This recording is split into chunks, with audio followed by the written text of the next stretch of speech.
Before leaving, Kisho made a prediction that the situation on the island would change drastically in a few hours, with more than half of the criminals meeting their demise. He also informed Sajiri about rumors that the performance of the executioners on this mission would determine their future leader. With this information, Kisho left Sajiri with a final warning not to let her guard down against the criminals. Sajiri glanced at Gabimaru, reminding herself that he was a dangerous man, even though they had traveled without any issues for the past few days. She realized she still hadn't fully understood the true nature of Gabimaru.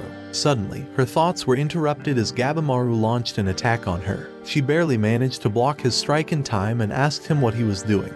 His eyes were cold as he confessed that he had hoped to end her quickly and without causing her pain. As they clashed, Sajiri stared into Gabimaru's eyes, believing that she had finally uncovered his true nature. She reminded him that attacking her was against the rules. He explained that in this situation, his top priority was finding the elixir before the Iwagakure clan arrived to complicate matters. He admitted that he didn't hate her but saw her as an obstacle to his goal.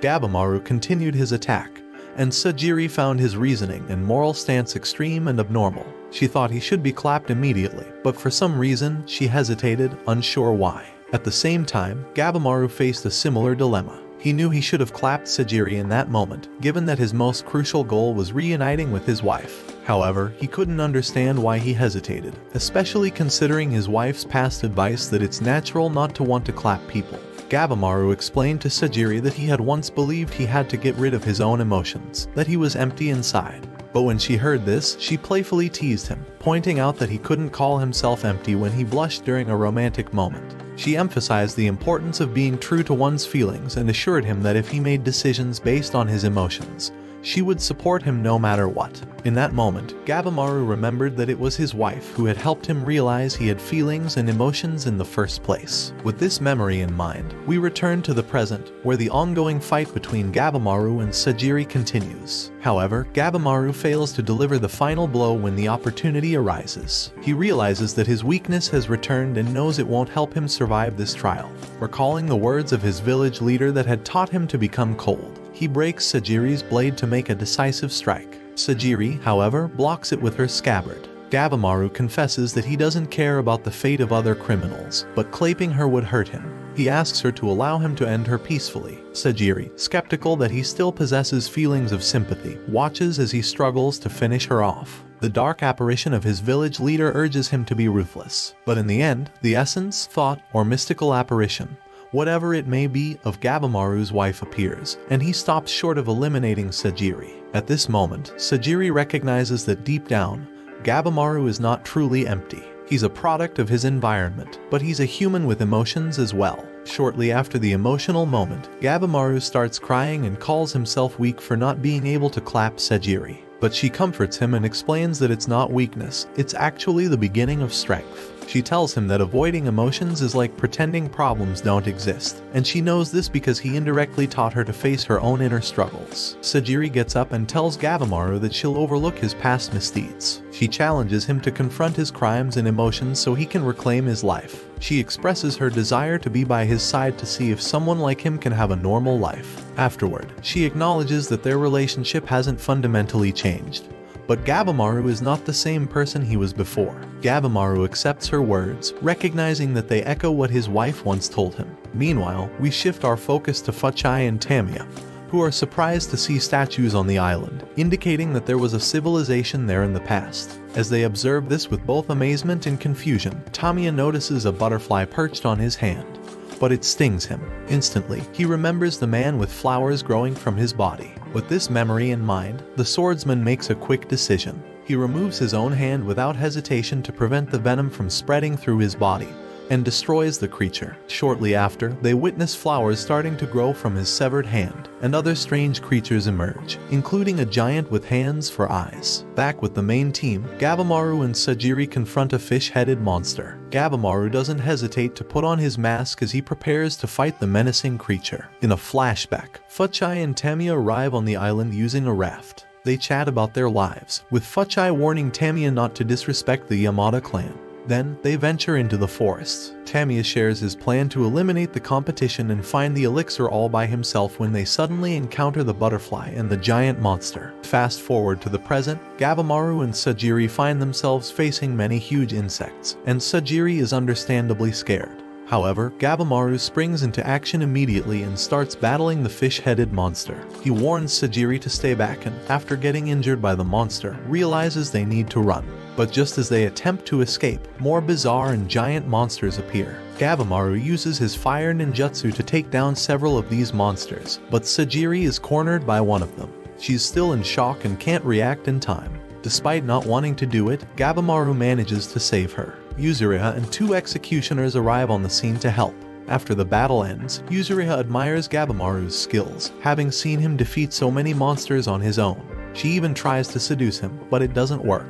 They share information about the creatures on the island, and Yuzuriha and Gabimaru decide to form an alliance. Meanwhile, Sajiri realizes that she hasn't made any progress since arriving on the island. The stress of the situation and inhaling spores from the butterflies take their toll on her, and she faints. In another part of the island, Toma and Chobai arrive in search of the elixir of life. They have a backstory. Toma managed to join the Yamada clan and become an executioner to accompany Chobai. As they journey through the island, they encounter various monsters. Together, they team up to fight off these creatures and continue their quest for the elixir of life. Sajiri wakes up from a dream and exits the cave where she was resting. She finds Gabimaru preparing food for everyone. They have a discussion about the island, and Gabimaru mentions that while searching for ingredients, he discovered something intriguing. He explains that most of the island's flowers and vegetation appear normal, but some grow out of bodies. They speculate about the monsters they've encountered, suggesting that they're half animal, half humanoid appearances might be linked to contact with supernatural substances, possibly connected to the elixir. Gabimaru believes this indicates the elixir could be on the island. Later in the afternoon, Genji meets with Sajiri and advises her to leave. He thinks she's not up to the challenges of the island and suggests she return to her role as a woman in the Asiman clan and have children to ensure the clan's lineage. During their conversation, Senta joins in and advises Sajiri to stay because history shows that none of the samurai sent to this island ever returned alive. Genji leaves, and Senta adds that Gabimaru seems to have a soft spot for her. In case he becomes violent or loses control, Sajiri could either calm him down or defeat him. Meanwhile, in another location, we meet Tenza and Nurugai. They haven't yet set foot on the mysterious island but choose to return on a small boat. Suddenly, tentacled creatures attack them. In the chaos, Nurugai feels like she deserves to perish here as punishment for inadvertently causing her family's death. However, Tenza convinces her otherwise and rushes to protect her. They manage to defeat the monster and escape on a raft to reach the island's shore. Afterward, they dry off and wash up, and Tenza is surprised to discover that Nurugai is a girl. She playfully suggests that he should propose to her when they leave the island, and they set out on a mission to find the elixir and return to live peacefully. That same night, Sajiri and Gabimaru have a deep conversation about self-discovery and life's challenges. As a result, the next day, she tells Genji that she will stay because she wants to improve. Genji doesn't take this decision well and decides to attack her, but Sajiri manages to dodge his attack. However, suddenly, a giant appears and severely injures Genji. This giant is the same one who had eliminated his fellow executioner, Izan, shortly after their arrival on the island. In a flashback, they learn that this giant, named Rokuroda, was born as a large child with incredible strength from an early age. He could easily clap people effortlessly. Back in the present, Rokuroda strikes a part of Genji's body, sending him flying. He then tries to harm Sajiri, but Gabimaru steps in, delivering a powerful kick to the giant's face. Sajiri rushes to help her gravely wounded comrade, whose body is partially destroyed. Meanwhile, Gabimaru faces Rokuroda in combat, realizing that his opponent's body is incredibly strong and resilient. His attacks don't seem to do any damage to the giant. In parallel, Sajiri does her best to stop Genji's bleeding, but he tells her it's futile as his injuries are too severe. He encourages her to choose her own path, acknowledging her courage as a man and her sensitivity as a woman. He hands over his sword to her, signifying his recognition of her as a samurai. Afterward, she joins the battle against the giant, supporting Gabimaru in the duel. Sajiri manages to clap off one of the giant's fingers, but they quickly realize that the giant's skin is impossible to slice. In the middle of the intense battle, the giant beast grabs Gabimaru and slams him to the ground. Luckily, Gabimaru manages to stand up, but his body is bleeding from the massive damage. The giant attacks again, but this time Sajiri steps in to protect her comrade. In this crucial moment, she uses her pure reasoning and precise strikes to deflect the powerful blows of the beast. Gabimaru also gets back on his feet, and together with Sajiri, they come up with a plan for a combined attack to end the battle. Gabimaru uses his fire ninjutsu, launching multiple fiery projectiles at the giant. Although these attacks don't hurt the giant, they ignite the trees around them, creating a smoky atmosphere. The giant starts to struggle for air due to the smoke, and when it falls to its knees, Gabimaru holds it still, allowing Sajiri to finish it off peacefully. Sajiri manages to control her emotions and calmly decapitates the giant, giving Rokuroda a peaceful death. Afterward, they escape from the spreading fire, but they see Genji in the distance, already lifeless and about to be consumed by the flames. Not long after, the island's creatures, known as Sashin, approach the fire, displaying their somewhat primitive mindset. Sajiri and Gabimaru continue their quest to find the elixir of life and come across Yuzuriha and Senta, who had gone ahead.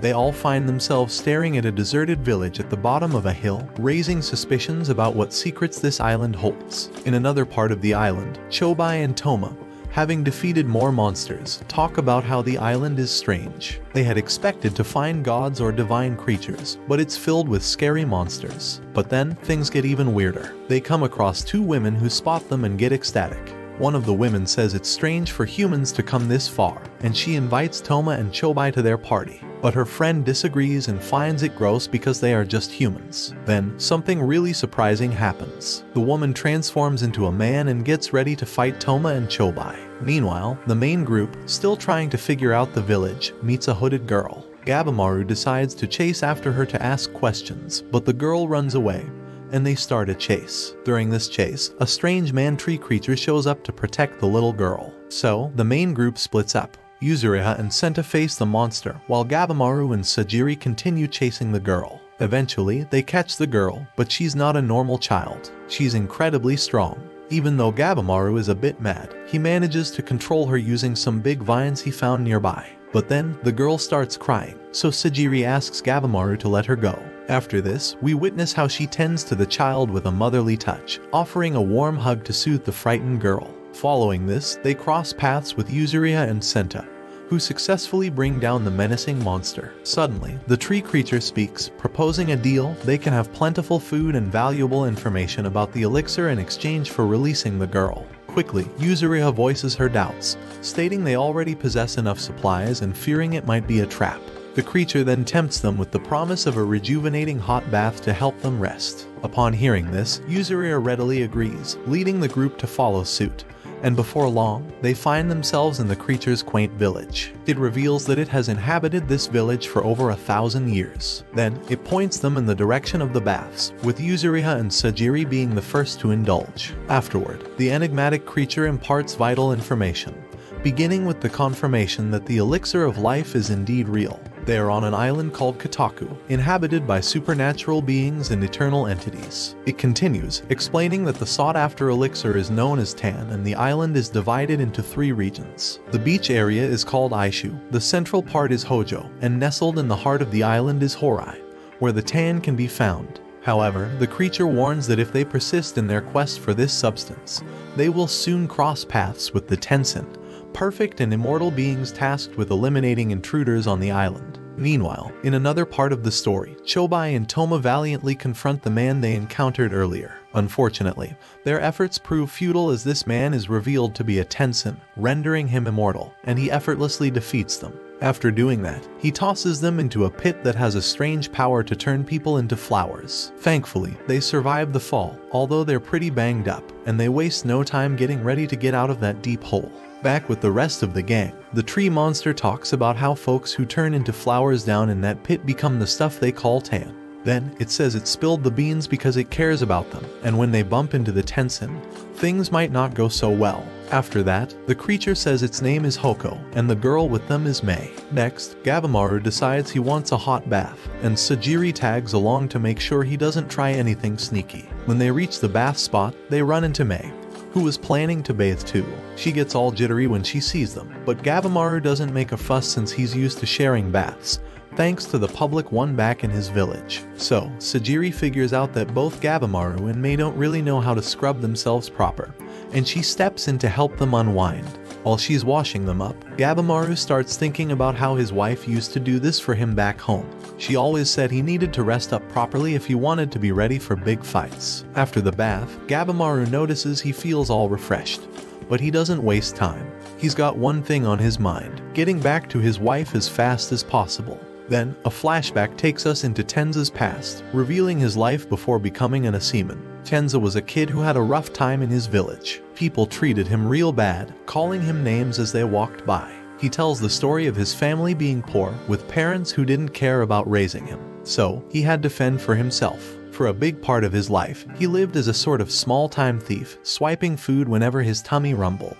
That was his way, and he thought it meant freedom. But then, one day, he ran into some sword fighters itching for a brawl. Tenza, surprisingly, took them down. They got so scared, begging for forgiveness. Tenza figured he should keep teaching them a lesson, but someone from the Asiman group showed up and stopped him. Back to the present, we see Nurugai and Tenza strolling along the beach, hoping to find a current that'll lead them off the island. After a long walk, they realize they're just going in circles. Nurugai tells Tenza that wandering without purpose won't help them. He suggests that going into the jungle is risky business, but now that he knows Nurugai is a girl, he's all cautious about danger. When Nurugai hears this, she teases him, saying they should hurry so he can marry her. Tenza's not so sure, saying it's too soon for all that, and they should at least get out of this weird place first. But Nurugai doesn't seem to be listening and keeps on praising Tenza's tough side. Suddenly, they both feel like there's somebody right next to them. When they turn their heads, they see a person just appeared out of nowhere on the shore. Now, it's time to meet Jujin, a Tensen, who showed up because something seemed really wrong in the area. Jujin mentions finding a bunch of monster corpses called Sashin but can't figure out who's behind it. So, Jujin turns to Tenza and asks if he's to blame. Tenza gets a bad feeling from this person right away. His hunch turns out to be true when this individual changes from a woman to a man in the blink of an eye. Without thinking twice, Tenza and Nurugai decide to make a run for the jungle. But the Tensen says it's pointless, and then, boom, he's right in front of them, sending Tenza flying with a powerful attack. Next, Jujin tries the same move on Nurugai, but she's quick on her feet and dodges the punches. Jujin notices her agility and says she's pretty good for a human. Nurugai heads over to help Tenza, and Jujin tells them he's gonna get rid of them because he hates troublemakers on the island. Just when Jujin's about to attack, Tenza steps in, slicing at the Tensen's eyes with his sword. The creature realizes what happened, praising the speed of a human and how fast Tenza is. But here's the shocker: Tenza's cut doesn't seem to hurt Jujin much. The cut part just grows back. So, Tenza gets out of there fast and tells Nurugai to stay sharp. After a quick chat about their escape plan, Tenza goes back in for a slash, all proud of his speed. They both bolt toward the jungle, but the Tensen is right on their tail, reminding them that running away won't work. Right when Jujin was about to lose it, Tenza's master, Shen, shows up. He uses his sword to chop off the villain's head, which keeps growing back.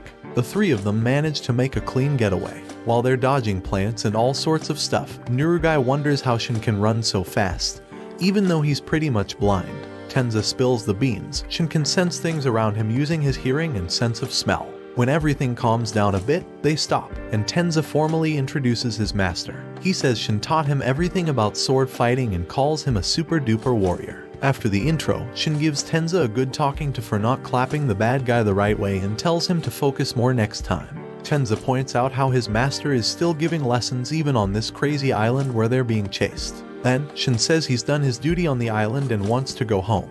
He's about to hop on a raft when he realizes there's no current leading out, but he found one. To make things worse, he senses a scary creature lurking nearby. So, he decides to find his buddies first, and then they'll look for a way out and deal with whatever they gotta fight. When Tenza hears this, he's all pumped up because that's what he and Nurugai were up to. They suggest teaming up to find an exit, but Shen says they gotta deal with Nurugai first since she's a criminal, and it's his job.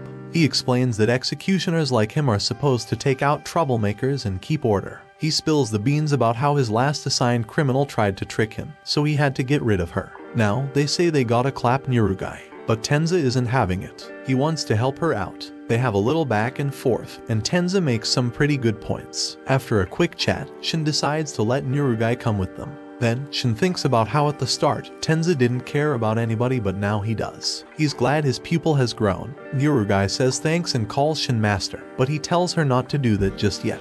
He hasn't taught her a thing. They start talking about how to deal with or get away from Zhu Jin, and right then, the Tenzin shows up ready to rumble. Shin doesn't waste time and grabs his buddies to shield them from Zhu Jin's attack, but the Tenzin manages to slice Shin's neck, nearly chopping it off. A bit later, Tenza figures running won't help because that thing will track them down. So, he gets his sword ready to take on the enemy. But this time, Zhu Jin dodges all of Tenza's moves, saying she's gotten used to his speed. But Tenza's got a trick up his sleeve and lands a hit on Zhu Jin. The result, though, is the same, and a moment later, the creature strikes back, causing fatal wounds to Tenza with some super-duper powers. After this, we see a scene from the past where Tenza asks Shin why he picked him as a student.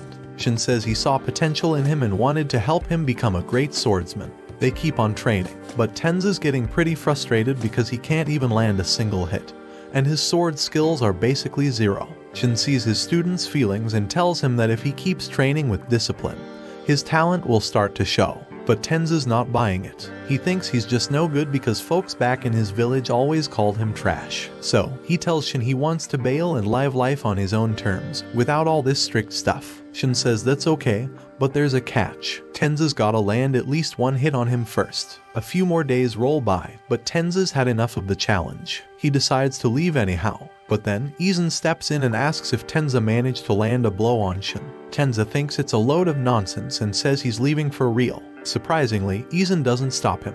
He says Tenza can go. But first, he wants Tenza to go with him to visit a place. Tenza agrees, and they head over to a cemetery where Shin's old student's tombstone stands. Right then, Tenza learns that in the past, the old student didn't really commit to learning because Shin didn't pay much attention to him. So, the student left the dojo. When they met again, that young guy had turned into a bandit, and Shin had to do something really tough. He had to take that guy's life. Izan tells Tenza that the young man's final words were an apology to Shin, and as often happens, it had a big impact on the swordsman, making him promise to dedicate himself to teaching. Izan gives Tenza a serious warning. He tells Tenza that if he leaves without at least landing a hit on his master, he might end up like that young guy from the past, and Shin doesn't want that to happen. Then, Izan repeats it. If Tenza wants to go, he has to land a blow on his master. From that moment on, Tenza really buckles down in his training. He works super hard, even sparring with his master. While he's training, Tenza wonders when the time will come when he's got something truly important to protect. Now, let's shift back to the present. Tenza's hurt, and he sees that both Nyurugai and his master are in big trouble. Quick as a flash, Tenza gets up and starts hitting his opponent like crazy. Right then, he figures out that his one and only job is to protect his friends, even if it means risking his own life. So, Tenza takes on Zhu Jin like a real hero. Shin wants to help, but he gets what Tenza's trying to say with his last words.